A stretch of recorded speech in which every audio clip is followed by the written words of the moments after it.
different people. Mostly lately I play with a guy named Slim Ritchie, and he's a guitar player. He's 71 years old. He's a total living legend. He's the real deal. And his wife, Francie Mojo, who plays upright bass. They're my main band members right now. I grew up in it with a big family. My mom was part of a big family. They all sang and played music, and I thought everybody could sing until I was like 14. It's the first time I found out that not everybody could sing. Well, for the jazz, I think Billie Holiday's definitely my biggest, and I love Nina Simone and a lot of other players. Anita O'Day, and of course Ella Fitzgerald, Sarah Vaughan, classics. I'm also a songwriter and write my own songs and play like completely different things for the band when I'm not doing jazz. I've come close a lot of times in a lot of categories, but this is my first time to be number one. I was pretty surprised.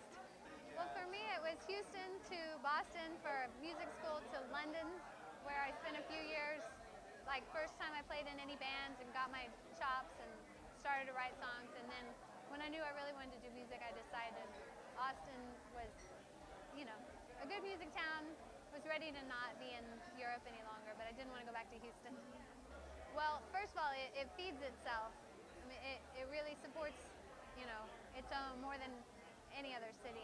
If you're on tour and you go and you play, in Atlanta or DC or New York, you can't get on the radio and get on TV and get on things like this and get written about nearly as frequently as you do here just by being part of what makes Austin Austin with this identity.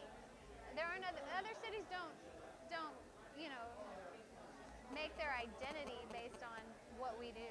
And so we have a lot of access to the community through, the system. And we also make each other much better musicians because, if one of the winners tonight were to show up in like Akron, they'd be the biggest, baddest deal in Akron, But in Austin, there's just so much of it that you have to constantly outdo yourself just to eat. Well, we have examples of people who do it, and the rest of us don't make a living.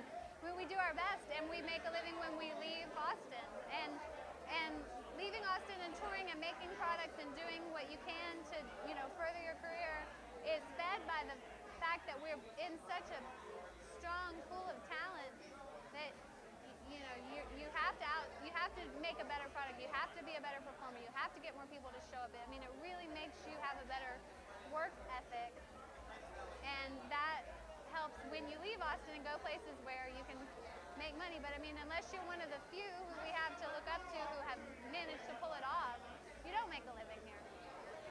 It helps a lot when you booking tours outside Austin and saying, I was the number one, whatever, it helps. It's all part of the story. And it feels really great to be back here with everybody and, feel like a solid member of the community. For the award that I won tonight for jazz, we just made our first CD, and it's a pretty just, simple, local, sweet thing, and also a lot of live songs that we're selling at gigs. Like nothing very ambitious, just something so people can take something home and know what we do. And with my original music, I've made 3 albums, and I'm working on a 4th. When I play jazz, I just get to sing, and it's not nearly as much pressure to have a brand to make sure people show up, to sell beer, to sell products, and it's just about the music. And in that process, we sometimes we get great live recordings, and we go away and make some humble recordings to sell at the shows. But it's really just, for me, when I play jazz, it's just about singing, the love of the music, the love of being there with the people. And then it's a lot different. It's a lot more pressure when I play my own music and sell my own songs.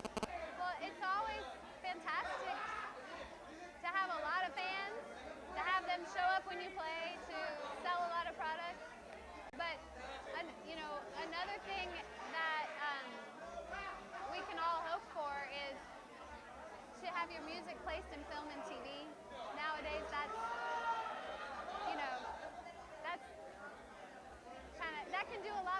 what a record label used to do